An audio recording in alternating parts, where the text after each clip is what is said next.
Hi everybody, this is Professor Charlie Collins, and this is your mini lecture on social networks.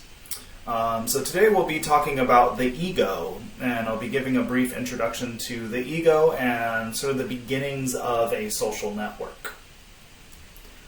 So our learning objectives of today are to understand what is a network, the building blocks of networks including dyads and triads, and then understanding how connections are made through a couple of principles, namely propinquity and homophily. So let's start with an example. The news spread fast and quickly engendered panic amongst investors who gathered at the offices of their alleged swindler. Bernard Madoff was a Wall Street legend and pulled in big clients with big checkbooks. They invested their money with Madoff, in some cases all of their money, tens of millions of dollars, which apparently he was taking, purporting to be getting 10, 15% returns on their money, when in fact he had lost all of it and was just continuing in a pyramid fashion to get more investors' money and pretending to pay off the old people with new people's money. And now $50 billion in assets are wiped out, gone. His credentials seemed impeccable, a former chair of the Nasdaq, but a man who prosecutors claim used his cloak of professionalism to commit fraud on a massive scale. Madoff is alleged to have duped investors out of a staggering $50 billion in what could turn out to be the largest ever swindle by one individual. When tackled about his activities, the 70-year-old is said to have admitted his operation was just one big lie. It is of epic proportions. The folks that have contacted us are so profoundly invested in these funds that it'll alter their lives pretty much forever. And we are doing everything we can to behave as quickly as we can in seeking recovery of those assets. It's claimed he tricked his clients with a so-called Ponzi scheme. Investors are offered abnormally high short-term returns, but their payouts come from money put in by new investors rather than any real profits generated. Such operations often collapse or are exposed before huge fraud takes place. Not this time, it seems. It's thought some of America's wealthiest socialites are now facing ruin, especially those who've been tied to the financial power broker for years. Lawsuits are destined to clog the US courts for years. Madoff was released on $10 million bail after being charged with securities fraud. If found guilty, he could face 20 years in jail. Michelle Clifford, Sky News, Washington. So a big question here is, how could a Ponzi scheme like this take place? And so to give you some insight, back in 2000, I believe it's 2007 or 2008, Bernie Madoff was charged in this Ponzi scheme. And what that means is people were paying him for investments that weren't factual investments. And the way he paid those investments back is by taking money from other people, which is illegal. And he was caught. And so the question is, from a social network perspective, how could this happen, right? How could people trust him enough to give him money, expecting that he was being truthful? And so we'll talk about that just a little bit in this mini lecture. So first, let's talk about the beginnings of networks. Now, again, we should know this, but just to reiterate, networks are simply a set of relationships. And they comprise two aspects. They comprise actors, also known as nodes, and they also are comprised of connections or relationships between the actors or between the nodes. The essential building block of a network consists of two actors. You can't have a network without at least two actors. And these two actors are called a dyad. In the beginning of a social network, one of the ways we think about social networks is to think about it from an ego perspective. So there's multiple ways to think about this, about networks, but one is to think about it from an ego perspective. And an ego is the focal individual within a network. So in this case, we could think about somebody like Bernie Madoff, right? He would be the ego in a network. And what we could do is we could analyze the ego of Bernie Madoff as social network perspective, not in psychological perspective, to begin understanding how his relationships formed and how they provided an opportunity for him to take advantage of people. And so there are 4 types of relationships when we're talking about a dyad. There's no relationship, so no relationship between Bernie and other people. There's a directed relationship, so a relationship going one direction. I like you, but you don't like me. And there's an opposite directed relationship. You like me, but I don't like you. And then there's a mutual relationship. We like each other. And this mutual relationship is one we're going to focus on in this lecture today.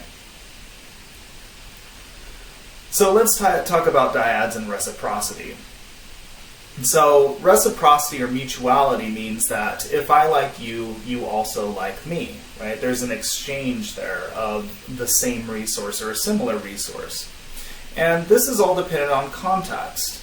So mutuality is difficult to have when you have, say, a power differential, a boss and employee, for example, or a teacher and a student, or a doctor and a patient.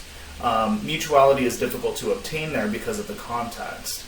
So in the context of mutuality, we sort of need almost a level playing field. This mutuality is a strong factor in forming trusting relationships. So the question arises, how could Bernie's clients trust him enough to give him their life savings or a significant portion of their income or what have you? And I would contend part of that has to do with mutuality. They were exchanging resources in the form of money. Bernie Madoff's clients would give him money, and he would return an investment based on other people's money, right? So it was sort of a pyramid type of scheme, or what's known as a Ponzi scheme. And by exchanging this resource, a trust began to form between Bernie and his clients. And that is one way in which Bernie was possibly able to take advantage of his clients by building trusting relationships with clients. So the important thing to note here is that reciprocity and mutuality builds trust within a relationship or builds trust among 2 actors within a network. Now let's turn and talk about triads. Kadushin talks about triads as being the beginning of a society. And when we introduce a 3rd actor into a network, this vastly increases the complexity of the network. So whereas we had 4 different types of relationships with a dyad, we now have 16 potential relationship combinations with a triad.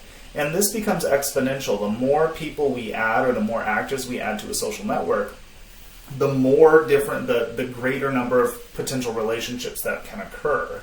And as you can imagine, this can become sort of overwhelming if we have a whole lot of people within a network. And let's talk about the balance hypothesis, for example. The balance hypothesis is this idea that a friend of my friend is also a friend of mine, right? You've heard that saying. In addition, an enemy of my friend is also my enemy, right? And what this does is it can create deeper trust within a social network or even among 2 actors within a network. So the idea of the balance hypothesis is that within a triad, there should be balance among the 3 actors in some form, right? 2 actors disliking one actor, or all 3 actors liking each other, or all 3 actors disliking each other, right? So there has to be some form of balance within the triad. And with regard to Bernie Madoff, in terms of creating deeper trust, say Bernie Madoff is actor A in this situation and has been exchanging resources in the form of investments with actor B. Actor B then comes along and tells person C, hey, I know this guy who invests with me, or who I invest with. You should invest with him too because he gives great returns. That builds a relationship, and that tightens the bond between Bernie and person B. It also may tighten the bond between person B and person C, assuming that C is getting some return, right? So these mutual relationships of positive mutual relationships can create trust, deeper trust within a social network. So let's turn the page now and just sort of ask the question of how do connections begin in the first place? And two principles we'll talk about quickly. You know homophily a little bit because of the last lecture, but we'll dig a little deeper into that. So these two principles sort of apply with regard to making connections or building connections in the first place. Propinquity and homophily. Propinquity is this idea that actors are more likely to build connections if they're closer geographically to one another. So to put this in context, you're more likely to build a relationship with your neighbor than you are with somebody in, say, Argentina or Florida or somewhere far away or even across town. And that's because you have greater access to that individual. You run across that individual more often, and it's due to those reasons that you're more likely to become connected. Homophily, on the other hand, is this idea that you're more likely to build a connection with people who are similar to you in some way or have some common attribute. And there's three types of attributes through which we could build connections. So we have ascribed attributes, things like age, race, class, gender, things that we really can't change about ourselves. We have acquired attributes, which are things that we can change about ourselves and things that can vary. So these are things like marital status, parents, if you're parents, not your parents, but if you are a parent, occupation, so on and so forth. And then value homophily. So things like your attitude, socio-political views, etc., right? Your value of education, for example. Now, each of these are obviously different, and each of these vary across individuals, but the idea of homophily is that in a particular context, if you're more like somebody else than you are other people in that context, you're more likely to build connections with that person you're similar with. So to put an example, if I go to school and say I'm a returning student, and I'm a little older than most of the students in my class or most of my peers, the idea of homophily is I'm more likely to build a connection with somebody closer to my age than I am with one of the younger students. And similar to race, class, and gender, right? And so this is the idea of homophily. And this is where connections can be built. So this is the end of this mini lecture. So now after the end of this lecture, you should understand what a network is, what it's comprised of, the building blocks of networks, including dyads and triads, and how connections are made in a social network. This has been your mini lecture on social networks. Thanks for watching.